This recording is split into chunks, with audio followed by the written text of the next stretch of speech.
बिस्मिल्लाहिर्रहमानिर्रहीम।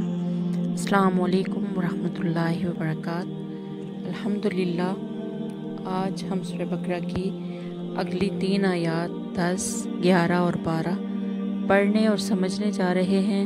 दुआ है अल्लाह रब्बुल इज़्ज़त हमें समझकर अमल की तौफीक अता फरमाए। आमीन या रब्बुल आलमीन। आऊज़ु बिल्लाहि मिनश शैतानिर रजीम। बिस्मिल्लाहिर्रहमानिर्रहीम।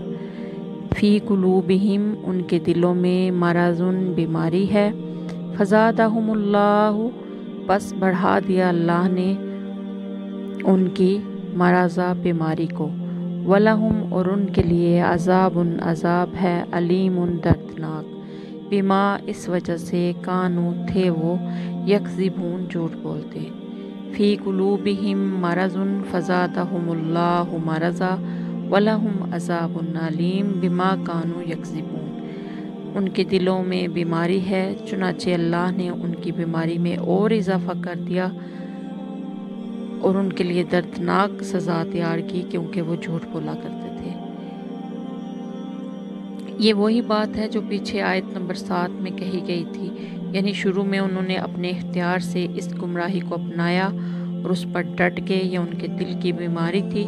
फिर उनकी ज़िद के नतीजा में अल्लाह रब्बुल इज़्ज़त ने उनकी बीमारी को और बढ़ा दिया कि अब उन्हें वाकई ईमान लाने की तौफीक नहीं होगी। वाइज़ा, और जब कीला, कहा जाता है, लहुम, उन्हें, ला तुफसिदू, ना फसाद करो, फिल आर्ज़ी, ज़मीन में, कहलू, वो कहते हैं, इन्नमा, सिवाय इसके, नहनु, हम उनसे, मुस्लिहून, इस्लाह करने वाले हैं। वाइज़ा कीला लहुम ला तुफसिदू फिल आर्ज़ी कालू इन्नमा नहनु मुस्लिहून, और जब उनसे कहा जाता है कि तुम ज़मीन में फ़साद ना मचाओ, तो वो कहते हैं, हम तो इस्लाह करने वाले हैं। यहाँ मुनाफिकीन के 2 औसाफ बयान हुए हैं। फ़साद यानी ज़मीन में बिगाड़ पैदा करना, और इसमें अल्लाह रब्बुल इज़्ज़त की हर नाफरमानी शामिल है, क्योंकि इससे ज़मीन में बिगाड़ पैदा होता है। दूसरा वस्फ, बिगाड़ पैदा करने को ऐन इस्लाह करार देना। ये लोग दिल में कुफ्र रखने की वजह से कुफ़ार से दोस्ती रखते थे, मुसलमानों के राज उन्हें बताते थे और मना करने पर भी अपने इस अमले बद को इस्लाह का नाम देते थे। आगे अल्लाह रब्बुल इज़्ज़त फरमा रहे हैं आयत नंबर 12 में, अला इन्नहुम हुमुल मुफसिदूना वलाकिन ला यशउरून। अला, सुन रखो, इन्नहुम, बेशक वो, हुमुल मुफसिदूना, वही फसाद करने वाले हैं, वलाकिन ला यशउरून, और लेकिन नहीं वो समझते।